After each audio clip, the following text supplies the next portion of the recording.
If you think of some of the most iconic novels, whether it's The Lord of the Rings, The Martian, The Hunger Games, A Game of Thrones, The Expanse, or Wool, they all have something in common. They're standouts in terms of world building. They do plenty of other things well too, but the world building is very strong and gives rise to compelling heroes, villains, and casts of characters. What's more, the worlds lend themselves to compelling plots. And note that stories like The Martian or The Expanse don't have to be wild in terms of their sci-fi elements. Part of world building can be expanding on our world and carefully choosing the parts of it that you want to exploit in your story. This talk, as you may have guessed by now, is going to be dedicated to world building. We'll talk about how to create your world, how to expand it, and how to use it to craft interesting characters and compelling plots. But because world doesn't always come first, we'll also talk about how your characters and your plot can inspire your world. Lastly, we'll talk about how to leverage the cool world that you've created in your story. And with the rise of crossover novels, mysteries set in parallel worlds, romantasy, sci-fi thrillers, and the like, these concepts will apply to plenty of stories that fall outside of traditional sci-fi and fantasy, so stick around if you're one of those types of writers. This is part 3 of my Mastering Fiction series, and I'll quickly mention that I'm organizing the series in a way that builds. So in the last 2 videos, we talked about generating big ideas and crafting compelling characters. Here we're going to talk about world building. The next 2 will be plotting, and one of the keys to writing a page turner, getting tension onto every page. So be sure to subscribe to be notified when those come out. Hi, I'm Brad Beaulieu, and I'm a full-time fantasy and science fiction author. I've published a dozen novels, more than 20 short stories, and I love talking about the craft of writing, which is why I started this channel, A Novel Approach. A Novel Approach is dedicated to helping you reach your writing goals by sharing inspiration, technique, and my 20+ years of experience in writing and publishing. We're going to get into the main content in just a sec, but before we do, I wanted to let you know that this video doesn't have a sponsor, but it is supported by those of you who get value out of these instructional videos. And spread the word, maybe buy me a coffee on coffee.com, link in the description below, and even buy signed books from my online store at quillings.com. Thanks so much for your continued support. It's because of you that I can continue to make free videos just like this one. And for those of you who are new, please consider subscribing so you can keep up on all the latest tips, tricks, and deep dive techniques I'm adding on writing. All right, so let's dive in. So we're going to cover in this presentation some specific principles I use while creating worlds, but as always, I like to mention that some of these tips and tricks may work for you, but don't feel badly if they don't. By the same token, don't be afraid to try them. Part of our journey as a writer is to experiment, try different things, collect different tools to put in our writing toolbox, keep what works, throw out what doesn't, keep moving forward. So give them a try, maybe on a project you're already working on, maybe on a short story. Short stories are great for trying out new things and strengthening muscles you haven't worked before. So as I mentioned, we're going to cover some of my personal experiences with world building and how I've evolved over the years. We'll cover a few useful resources. We'll talk about deciding how different your world will be, plus viewing the world from multiple angles, some primary world building methods, and lastly, using the world to your benefit once it's created. So when we're building worlds for stories, the world may come first. We may have some spark of an idea of what the world is going to be like. We may come up with the characters first. We may have some inkling of what the plot is going to be like. There's no one place to start. There's no right way to start. We get started however we get started.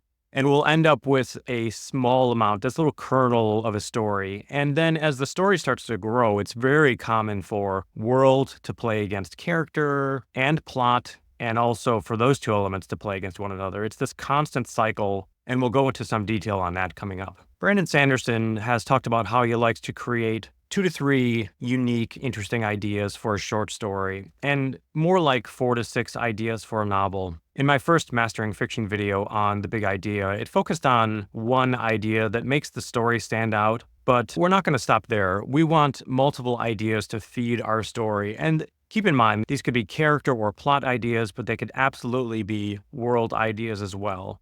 Whether it's something about the fantasy, the science fiction elements, the horrific elements if you're writing a horror story. Early on when I first started writing, I would get the world, the characters, the plot to some low level of maturity, and then I would dive in. My thought being that I would fill in the story, characters, the plot along the way. And I did, but it didn't go far enough for me. It ended up being a little bit too immature. And so now I let stories marinate for years. Why? Because doing so deepens the world, and the world acts as a basis for character and plot. And I'll certainly get ideas for characters and plot along the way, but I'm really trying to let the world mature to some degree so that I feel like it's a real living, breathing place that I can write about. One of the things that we need to consider early on is the world's size. Just how big is this story? Keeping in mind that the size of the world can vary. The world in your story could be a house or a neighborhood. It could be a city or a region. It could be a single planet. Intergalactic, it could be in the multiverse.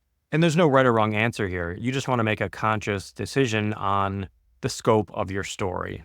One resource that I highly recommend that you look up is Patricia Reed's World Building Questionnaire. And you can just do a Google search on that. It's located on the sifwa.org website, and it has dozens of questions that you can ask about your world. Things like, what is the geography like? What resources are available? What peoples populate this place? What is their culture in terms of birth and death, marriage? What are the economies like? How advanced are they? What technologies are available? On and on and on. It's a very extensive questionnaire, and it can be a little bit overwhelming. So when I first looked at it, I started filling it out for the world that I was working on at the time, and my initial plan was to fill in every single question. That, to me, turned out to be too much. You may feel differently. You can certainly fill out as much as you'd like, but I found it useful as simply a prompt in some ways. If you look through the questions in the questionnaire, it will naturally start getting you to think about things that you haven't thought about before. So if you hadn't given much thought to what the religious leaders are like and how they approach things like marriage, death, honoring the dead, that sort of thing, you may start thinking about those things, and it may spur character ideas, and it may spur some plot ideas, some story ideas if you decide to make some of those characters in your world. In other words, the questionnaire will speak to you, and you can then pick and choose the things that you want to accentuate and detail those to whatever degree you want for your story. I also use Pinterest as a way to world build. Like many, I initially used Word documents and hard drive folders to collect my story and various references, images, and things like that. I later migrated to Scrivener. I really like that tool, not just for the writing aspect, but for the organizational aspects of collecting different things that I want to put in there, like specific character images that sparked a particular character, castle reference maybe for one particular place that creates a mood that I'm shooting for in the story. But Pinterest is better for mass collections of images that I use for reference and inspiration, that sort of thing. And so using Pinterest generates some ancillary benefits. It helps to generate, as I mentioned, different references for garb, architecture, food, weaponry, that sort of thing. And I use that as I'm writing to be accurate. But it also helps spark creativity in the early days of writing a novel, and even later, not just early on, all throughout the story. If I go back to those images and even add new ones, it'll help to give me new ideas for the story. And by the way, one really cool feature, and one of the reasons I use it, is because when you start collecting images in Pinterest, you can do so by doing a search for, I don't know, fantasy king or queen or fighter or thief or science fictional space station or what have you. But then once you get a couple of images, if you focus on an image, it will show you related images below that. And so you can quickly start gathering a set of images that are related and give you some kind of juice, some kind of inspiration, or that are accurate in terms of the references that you're looking for your story. But then another really great benefit is that later on, when you get lost in your writing, which happens all the time, I mean, we get caught up in everyday life. Life happens, right? And as writers, that can sometimes impede the story and our creativity. And so I can become a bit lost, a bit adrift. I'm not sure where I want the story to go. And so when that happens, I will sometimes just spend time in my Pinterest board just looking at the images, maybe collecting a few new ones. And my mind is brought back to that early time when I was first generating the story, when I was most excited about it. And it almost without fail gets me excited all over again about the story. And so if you'd use Pinterest or some other tool, I'm sure there are other competing products out there, what you'll find is that your mind sort of correlates the excitement that you had for the story with those images, because when you collected them, they were giving you all kinds of thoughts about what you want your story to be like, and you'll return to that mental place later on when you revisit Pinterest. So I highly recommend using that. When we're creating worlds, we need to decide how different our world is going to be. The more different your world is, the more work for you as the author and also for the reader. It's more distancing, the more things that are different from our world. And that is not good or bad. Some people love that, some people don't. So don't base your decision on what you want your story to be on just how different it's going to be.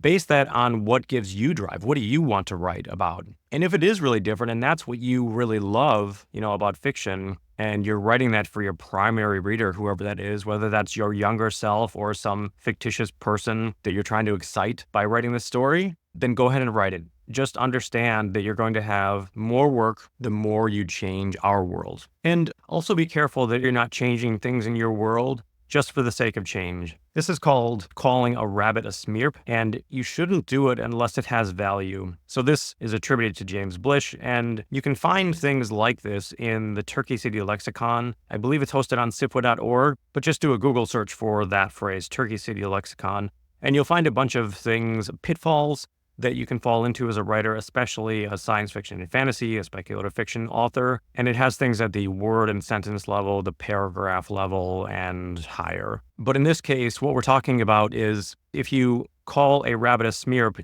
yes, it'll be different, but does that have value? Is the smearp really different than our rabbit? And if it's not, then don't do it. This is part of that distancing effect that I was talking about. If you start calling everything different names, and yes, they're in different worlds and they have a different language, but where do you end if you do that kind of thing? You have to stop somewhere. And so only do that sort of thing if it provides value. So you have to weigh the importance of those changes. Maybe you really do want to call a rabbit a smearp because it adds to your story. And I'll give you one example, and I'm going to be using 12 Kings in Sharakai, my desert-based Arabian Nights epic fantasy, as examples. And please forgive me, I'm doing it because I know it so well, and I was obviously there during the creation process, and so I can reveal something about the world building that is hopefully valuable to you. So in the story 12 Kings, it's set in the city of Sharakai, which is a desert metropolis in this huge desert, and it's between 4 kingdoms that trade through the desert on these ships that sail the sand. And it rose to prominence because they can't trade easily with one another, these other 4 kingdoms. The easiest way is through the desert. And so in the story, there are these horses, and they're modeled after Akalteke horses. And I called them Akala horses because they are native to the desert. They have a different physiology than our horses. They're almost like camels. They kind of store water content in fatty tissues for long journeys. They retain water much more effectively than non-desert creatures. And there's also culture that's built around them. There are these long-distance horse races that use these akalas. And the desert tribes, there are 12 desert tribes, and they revere these horses. And they're almost like legendary, almost mythical in some ways outside of the desert. And so I just wanted them to stand out. And so in that case, I felt it was justified, and I think it adds to the story, not detracts. I don't think that's a distancing thing. I think that's an enriching thing that helps the 12 Kings world. It helps, I find, to use various sources to come at world building from multiple angles. So you can look at your world from political angles, from geographic angles, cultural, religious, technological advancements, learning, etc., etc. The questionnaire that I mentioned from Patricia Reed, that helps a lot. Just looking at the things that you might want to include and then filling those things out. And you may fill things out later. You may not start with a fully fleshed world and probably won't.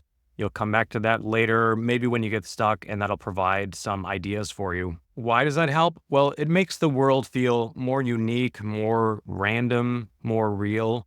And by looking at things outside of our normal interests, it helps to make the world feel richer and more fully realized. I mentioned in another video that the real world has a randomness to it, and fiction has the feel of randomness, but it has an underlying structure that hopefully the reader doesn't see, but that we have to pay attention to. And this is part of it. If you're looking to explore certain things in your story, and sometimes we don't always know what our story is going to be about in the beginning. I mean, sometimes we do, but often I don't anyway. And I don't really know what it's about until I get to the end of the first draft or the second draft. And then we can start accentuating those things. And so by looking at the world in multiple ways, you can start to pick and choose what you want to accentuate. You can flesh those things out in your world more so that they affect the main characters and affect the story as a whole. This is part of cultivating our idea net.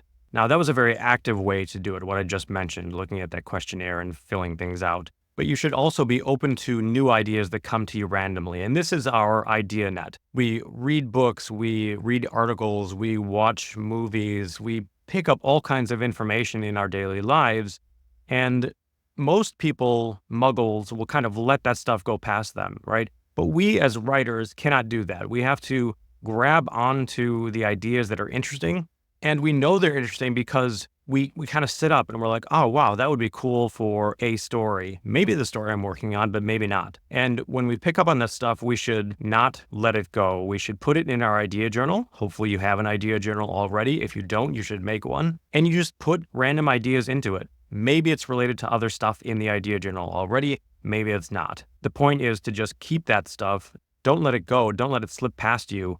And later, when you're working on a new story or an existing story that needs some work, some help, some new ideas, you can go to that idea journal and see if anything strikes you. And so to cultivate that idea net, we should not only be aware of new ideas as they come to us, we should actively look for sources that feed that. For me, NPR is an endlessly valuable resource because it has strong content, it's well-researched, and it has experts in that field, whatever they're talking about. It's also random, so it breaks me out of my shell, which I find is super useful for just generating new ideas, new thoughts about stories, worlds, etc. One example is from Planet Earth 2, this nature documentary, and one of the episodes in that series had a focus on an island, and the island itself was tropical, and there was this massive drop-off outside of a certain number of meters away from the island. And then there was like a coral reef. And the closer you got to the island itself, the more biomes you went through. So there was very distinct changes in life under the sea as you got near that drop-off, as you got closer, as you got to the beach, as you moved onto the beach, as you moved into the forest away from the sand. And it was just a really interesting way to think about other things like a magical city. And so I had this notion that the city went through some cataclysmic event and it was dangerous to go into it, almost like radiation. And there were different effects radiating outward from that city. And that was the kernel of a story. And I thought maybe this city was a storehouse of sorts for magical artifacts. And what happened was one of them exploded and caused this devastation. But it left all these magical artifacts there. And so some people go in there to try to retrieve them, and they protect themselves in some ways, like they might with, radiation, but they get them out at harm to their body. Maybe they shorten their lifespans by going in, but they can get these massive riches by doing so. This is an example of having the world, but not really a fully fleshed out story. I don't know who the characters are yet. I don't know what's going to happen, but you can see how that flowed directly from this Planet Earth documentary. And so you can also see how things like science fictional or even everyday stories can affect fantasy, science fiction, horror, thriller, mysteries, what have you. Another example is Ed Yong is a microbiologist and a brilliant writer. He wrote a book called I Contain Multitudes, and it's about our own personal microbiomes and how they're different from one another, how we inherit some of that from our mother through breast milk. And it gave rise to a decopunk story idea that I eventually wrote into a book called Absinthe. And the spin-off point was that perhaps microorganisms in some way could enhance or subdue our natural extrasensory perceptions, ESP. And so the people who get injections with these specialized microorganisms have their ESP heightened. They can communicate telepathically with one another and even make other people see illusions that aren't really there. So again, another example of something completely different and outside of fantasy, inspiring a fantasy element. Also, keep in mind, sometimes combining two ideas is more interesting than either idea was on its own. And I'm going to go back to 12 Kings here.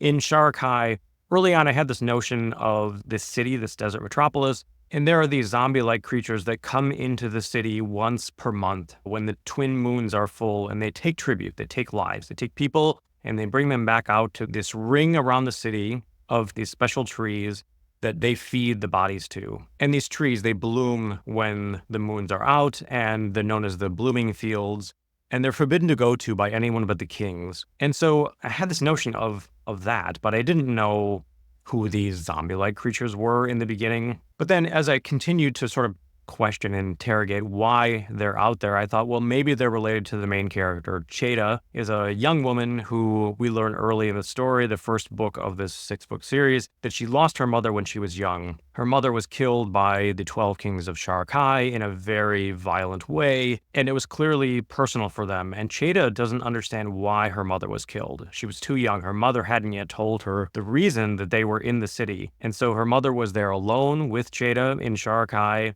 for a purpose. Cheta had an inkling that something was going on with her mother, but didn't know exactly what. She was forbidden from following her mother on these nightly excursions that she went on. And so I thought, well, maybe Cheta's mother is related to these people, the Asiram, these zombie-like creatures. And so they're not mindless. They are, in fact, I thought, slaves in some way to the kings. And maybe Cheta's mother came from those people. These people were cursed centuries ago in a deal that the kings made with the desert gods to save them from the 12 tribes who were closing in on the city and were going to destroy it. And so I didn't know any of that in the beginning, but as I started to think about who the Asiram are and how they're related to the kings and Cheta and her mother, things started to fill in more and more. And so they advised one another. So from that, this lost tribe, a 13th tribe, was born. It also gave rise to why Cheta's mother was doing the things that she was doing. It's because she was one of them. She's one of the lost tribe, and she wants to make the kings pay for what they did. They were the ones who sacrificed that tribe to the desert gods. That was the price they had to pay for the power that they gained. And so the blooming fields, the kings themselves, the Asiram, Cheta, her mother, they all became so much more interesting because I started thinking about what are these things about? What is their history? How are they related to one another? And so do that with your elements, whatever they are. Start looking at the ideas that you have in your idea journal. Start looking at the ideas you already have and see if things that you thought were unrelated might actually be related. And that might give rise to some really cool things, world, character, or plot. Also think about how magic or technology can be subverted. William Gibson famously said, "The street finds its own use for magic." This is a very useful tool for the author to keep in mind. What was the intended purpose of the technology or the magic in your world? How else might it be used? And what might that lead to? Humans, as it turns out, are really ingenious at using things in different and unexpected ways. So push your ideas. Look at how magic or technology is being used, how you thought it was going to be used, and think about how other people might use it. Enemies of those people, even allies, people who are struggling and aren't getting the help they need to survive. See how your ideas can be expanded upon, subverted, changed, upended, what have you. Also, think about how limited the speculative fictional elements are. Is it something everyone has, a la the net in Ready Player One, which is similar to the Matrix in The Matrix? Does everybody have it? Are they all trapped in this thing or using this thing for mutual benefit or camaraderie, friendship? Magic in various schools of magic stories. Can anybody learn as long as they learn the right way? Or could it be something given to only very few, a chosen one type scenario, like King Arthur or Bilbo Baggins, Neo in The Matrix? Same story, just he has a different set of powers, abilities than other people do, the regular people. And then also think about, if you have one, should it be the other way? Could it be one way and one character wants to make it different? They want to give power, Robin Hood style, to everybody instead of a few. Just play with those ideas, the scope of what you have envisioned, and see if you can change it and if that leads to any interesting ideas. I mentioned in my big idea talk, China Miéville's The City in the City. It's a brilliant book and it's very interesting in terms of world building. There are two cities that coexist together in the same geographic space, Bajel and Ulcoma. And if you are in Ulcoma, you can see Ulcoma things, talk to Ulcoma people, hear Ulcoma music, and you must unsee and unhear Bajel people and music and conversations. And you can go through customs and go to the other city and go to the same street you were in 30 minutes ago And now you must see Beaulieu things and hear Beaulieu conversations and unsee Ulcoma. It was a mind trip of a story, really well executed. And I only mention it here because it's such a good example of world building. Everything flowed from that. It was a police procedural story. But the interesting part was not so much the police procedural, but everything that we got to see, because the investigator had to go from one city to the other and back again, and he got to visit and live in this very strange, very interesting place. And note that the city in the city is actually very similar to our world. The speculative fictional elements were light,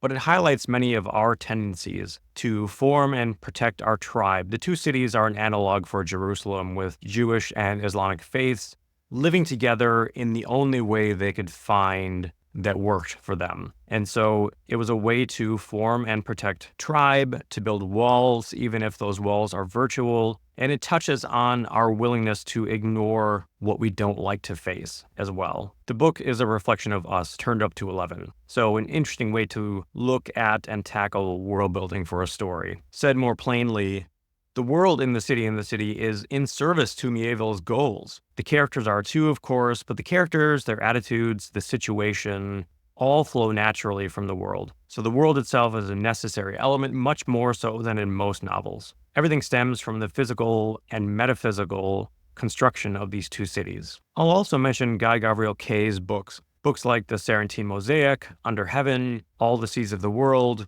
They have very clear parallels to our world in the medieval to early Renaissance kind of time period. And Kay has gone on record saying that it's easier to talk about certain subjects, like religion, for example, without the baggage of our own world. And so by writing in a secondary world that has clear parallels to our own world, that allows the reader to come at the story from a fresh, unburdened perspective. So could you do something like that for your own stories? Could a secondary world provide you something that writing in our world couldn't? I think it's useful to look at world building from two different ways, bottom up and top down. In bottom up world building, you'll start with the world itself, just get a really good idea of what that looks like. And from that, you can generate the environment, the current situation that's about to change, and a loose idea of the plot. From that, characters begin to fill in necessary roles in the story. A few examples. In 12 Kings, I had this notion of these 12 wandering tribes in the desert, and again, they sail on these sand ships. So it's almost like the age of sail on a desert. And those 12 wandering tribes led to the 12 kings in Sharakai. And so each of them came from one of those tribes, and they have their own histories, their own agendas. And that led to tons of ideas about warring factions outside of the city, in the desert, and within the city as well. People that came from those tribes, and the kings have a certain amount of pride from the place that they came from, that sort of thing. Also, there were 4 neighboring kingdoms, and so I decided I wanted to have Sharakai be this desert metropolis, have a cosmopolitan feel to it, this melting pot sort of thing, but not everybody likes that. There is resistance to that sort of thing. And that gave rise to a lot of friction within the city and the desert itself. The desert tribes hate that Sharakai exists. They revere wandering and honoring the desert. And that's why they wanted to destroy Sharakai centuries ago and failed in the end. And so just by thinking about the 4 neighboring kingdoms and what effect that might have on Sharakai, gave rise to a whole bunch of new ideas. And then in top-down world building, you'll start with the characters, maybe the situation, and from that you'll generate secondary ancillary characters, some world elements that need to be present to write that kind of story, some idea of the main goals the characters have. From that, plot and world are advised by the character type. So to have a certain type of character, a captain of a sand ship, for example, you have to have those sand ships and the people who created them in the first place and maintain them, and the people who outfit them for war, that sort of thing. So again, the type of characters that you have are going to advise on what the world needs to be like to give rise to those characters. Some examples are Cheda, my main character. I knew she was going to be a loner. She lost her mother, and she has a found family, a small found family when we meet her. And she is on her back foot in the early part of the story because her mother kept her in the dark. She wants revenge against the kings, and she also wants to know why they killed her mother. So I put Cheda at a disadvantage early on. Her mother kept them on the move, and I didn't really understand why in the beginning. Her mother had these clandestine meetings over the years that she had picked up on, but she didn't know what her mother did during those meetings. And so that was just a spark of an idea for a couple of characters that led to more questions. Where did her mother come from? Did she come from the desert? Yes. Did she come from a certain tribe? Also, yes. And that led to a connection to the Asirim, the lost tribe, the cursed people in the blooming fields, the zombie-like creatures. Ramad Amansir is a lord from one of those 4 neighboring kingdoms. He's from Khymir, and he is in Shar-Kai, and he's looking for clues and stumbles across Cheta. They're kind of looking for the same answers. And the reason he's there in Shar-Kai is because of an event known as the Bloody Passage. He and his wife and his daughter were going back from Shar-Kai many years ago to Khymir, and they were waylaid by the desert tribes who are xenophobic. They don't want people to come to the desert. They want people to stay out. And they wanted to make an example of this ship that they waylaid. And so Ramad's wife and daughter were killed. Many others were killed. He was one of the very few survivors of that event. And so as the story opens, his wife and child have been dead for many years. And so you can see how Ramad needing to be a certain way gave rise to the tribes being a certain way as well. They had to be ruthless, and they had to have this xenophobic notion that people should stay out and the peoples of the desert should remain pure, that sort of thing. So I think those 2 types, top-down and bottom-up world building, will help a lot early on. But as you move forward, I think it's useful to look at world building as integrally linked with character and plot. You have the world that you created that gives rise to character ideas and plot ideas. And we're going to talk about each of these in turn. In the case of Shar-Kai, we have these blooming fields, this creepy ring of trees that have flowers that bloom when the twin moons are full, and the Asirim live under them in the roots. And so from the beginning, they were filled with history. I knew that the blooming fields were going to be around since the time of the kings making that pact with the desert gods and gaining undisputed power over the desert. And it gave rise to one more king, a fallen king, and his tribe. And so that's character from that world element. And because the fields were so rich, they gave rise to events in and around them. I knew Cheta had to go there. I know she had to meet the king of the Asirim at some point. And she also collects things from there. The flowers that come from those trees grant special powers, strength, and agility to those who eat them, which is partly why it's forbidden to go there and collect those flowers on penalty of death by the kings. And so you can see world giving rise to character and plot. Another example, Toriat is the mountain that exists in the center of Shar-Kai, and the city's kind of built around it. You can see it from any place in the city. And the House of Kings is basically a set of 13 palaces, 12 in the beginning, but later when I added the 13th tribe, I added a 13th palace to the House of Kings as well. Toriat in the House of Kings is a physical manifestation of the king's power in Shar-Kai. The 12 kings were already envisioned by that point, but Toriat allowed for differentiation between those kings. For example, the highest palace was set aside for the King of Kings. The next one down was for the second most powerful, or at least maybe assertive or aggressive king. And the less powerful you were, the lower down on the mountain. Another example, Kulashan, the Wandering King, is the target of Cheta's investigations early on into what happened with her mother. And so he is a king who hates what they did to the 13th tribe. He can't face it. And so he creates another palace outside of the city, partly to hide his weakness, which is related to the blooming fields, but also partly to just be away from Shar-Kai because he can't face what they did to these people. And then character may give rise to world and plot. For example, Ramad Amansir, he's this lord from Khymir, this neighboring kingdom, and his existence necessitated the fleshing out of his backstory, which led to his motivation to gain revenge against the Moonless Host, that bloody passage that I mentioned. I also had to add details about his homeland near the sea, so I'm adding world at that point. Also his dead wife and daughter, his liege, his wife's sister. In other words, character can lead to other characters as well. And so hopefully you can start to see the interaction that's happening between one of these elements, world, character, and plot, with the others and even itself. Another example, the 12 tribes are these Bedouin-style wanderers in the Great Shangazi Desert, and as I mentioned, they have these sand ships. And a few characters led to many more, so I first envisioned a couple of contacts that Cheta made early on, but then I knew she was going to have to meet the sheikhs of these tribes, so that was more characters. And then there's a hierarchy of sorts below the Sheikh, so I had to add more characters for those as well. And so that just naturally led to fleshing out of more characters. But it also necessitated detailing how these ships sailed. What was the wood made of that allowed them to glide over sand? What sort of things are unique to sailing the sand instead of water in the sea? So in other words, fleshing out the world. And it also gave rise to motivations of the tribes to oppose the kings. There's a group known as the Moonless Host, which is sort of comprised of all of the tribes who want to see the kings fall and Sharakai raised. They want the desert back like it was, and they'll stop at nothing to get it that way. And all of that is flowing from this interrogation that I'm doing of the tribes and all that led from that. And lastly, there is plot, giving rise to world and character. For example, I knew Cheta would target the kings in some way. They killed her mother, and so she was going to get revenge. And I also knew that the revenge story would deepen. It wasn't going to be a revenge tale from beginning to end. She was going to uncover some of the mysteries that her mother knew already, but then take it further and understand what really happened to the 13th tribe, how they were turned into the Asirim, and the price that she wants to make the kings pay because of it, and not just her, other people as well. And so as I thought more about who Cheta was going to target in the beginning, I had to think about the kings themselves and deepen them, so I had to expand their characters. Cheta needed to choose one of them.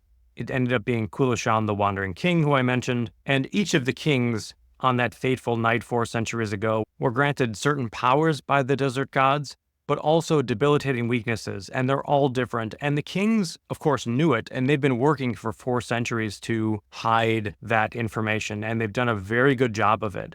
And so one of the things that Cheta gets from her mother is a book of poetry, and in those poems are clues to the weaknesses of the kings. And so that was just kind of a riddle-type scenario I wanted to have for Cheta to solve in the first story. And then that would lead to other things or expansion of knowledge and abilities as the story moved along. And so you can see how just looking at Cheta and what her character needed ended up expanding the king's character, ended up expanding on those poems, the book of poetry her mother left her, in other words, plot. And it also deepened the places her mother decided to hide. Cheta lived in and around the poorest section of Sharakai known as the Shallows. And so we get to see that a lot throughout the story. One more example, I didn't want all the kings to be aligned. And so that thought about plot gave rise to a certain king, King Hassan, being very self-serving. So he's nominally working with the kings to retain hold of Sharakai, but he wants it for himself. And he's working to gain that. And so this led to him setting up certain events that would lead to the downfall of the other kings and him rising to the top. In other words, plot. And that required an expansion of the House of Kings and a 13th palace that I mentioned. So the world was changing as I thought more and more about King Hassan. And so, as we go through our story, we have world, character, and plot. They will all develop at different times, at different rates. But my point here is that you'll constantly be using one to advise you on the others. And sometimes it will happen naturally. Other times you'll be more active about it. Those 3 elements can advise you on new story details. Again, it often happens without thought, but sometimes we get stuck in the story. And when that happens, we can deepen one element of a story, and that will often lead to revelations in another related element of the story. And that in turn can help break the logjam. For example, not sure what motivates your main character? You can add some detail to their favorite tavern and why they like it so much. Or you can flesh out their family and those relationships. Or detail their enemies' past. Keep in mind that all of this stuff, we're mid-story at this point. We have not finished our story. Everything is midstream and changeable, malleable. And so when we get stuck, we don't know what we're doing on a particular part of the story. We can very often look at other parts and deepen those, not necessarily the main character, not necessarily attacking the problem that you think you're having. Just look to other areas and deepen those, and it can sometimes, often will, advise you on where you have to go with the problem at hand. New ideas can and likely will just spring into existence as you're working on these other related elements. And if not, just keep interrogating the story. I will mention here that often writer's block, and Writer's block is a real thing. There are definitely cases where you just cannot write a story because of the mental state that you're in. And so I'm not trying to minimize that. But often what people call writer's block is actually a failure to engage with your story actively. And so again, you might get stuck in one place, and it's by looking at other areas that helps you get past the problem that you're having, the impasse. And so my advice is don't wait for the muse to visit. Creative progress is often a matter of simple, dogged persistence.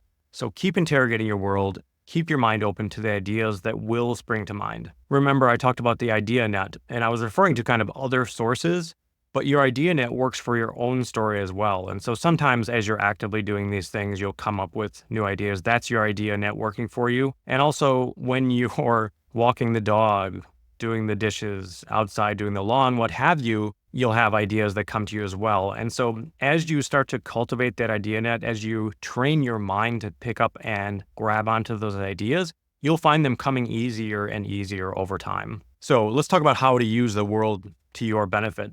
Once your world is created, you have to leverage it. Choosing your locations for the settings of different scenes helps to flavor the world, give insight into history and character, heighten action, create mood. Now, there's a danger here. Choosing new locations constantly creates more work for you and for the reader. It can feel like a slog sometimes going through the story because we're having to absorb new settings before we even get to the good stuff, which is character interaction, right? And so be aware of that. It can become too much. Sometimes the right choice is to reuse a familiar location, especially if it creates a resonance of some sort within the story. Dangers aside, use the world to create or heighten drama, tension, mystery. Can the setting limit the characters or the plot? Can it open up new possibilities? In 12 Kings, the Asirim and the Blooming Fields do both. The Blooming Fields was a place that I knew I wanted to visit early. And in fact, I kept myself from doing that too much because I wanted that place to be sort of rare and creepy and impressive once I got to it. You know, it affected Cheda greatly when she went there. And the same is true of the House of Kings. Cheda is from a poor part of the city. She is not privileged. She is not allowed in the House of Kings, but I knew she would get there eventually. So I built up the mystique of the House of Kings throughout the first book. And then when she got there, that was a really momentous moment for her and hopefully for the reader as well. So wrapping up, we want to build our worlds in bits and do so early. I recommend taking some time to do that. You can use Pinterest boards and other documents to let that germinate, marinate over time. Consciously decide how different you want your world to be from ours. Pick and choose your battles with that stuff. Keep pushing yourself until the world is interesting to you. I can't stress enough in these different talks how important it is for your story to excite you. I talk about it in the big idea, but I'll mention it here as well. You want your story to give you juice. You want your story to pull you into it, to make you want to write. So keep pushing yourself until you feel that from your world and the characters and the plot. Use that interest to advise you on character, setting, and plot. And remember that the world is malleable all throughout the writing of the story. Until you type the end and turn it in for the last time, you can change it. And so do so where you feel it's appropriate to suit the story's needs. In the end, I hope it's clear that world building touches on so many other parts of our fiction. It's worth spending a good amount of time on up front, but the job isn't over when we start writing. We have to continue to develop the world as the story matures because it pays so many dividends. World building isn't just about setting, it's the soil your story grows in, and the more fertile you can make it, the more compelling your story is going to be. And now I'd like to turn it over to you. What are some of the more impressive worlds from novels that you've read? Is there a story that isn't wild in terms of world building, like The Martian, but that was compelling just the same? And do you have any other tips for building worlds that have worked for you? Again, we're all learning, me included. So if you have any thoughts, please leave a comment below so everybody can benefit. And if you found these tips useful, please like and share with others who might gain benefit from it. I'm planning at least 4 more Mastering Fiction videos, plus Scrivener how-tos and more. So hit subscribe to be notified when those come out. Until next time, everyone, dream big, stay positive, and keep writing. Peace, everyone.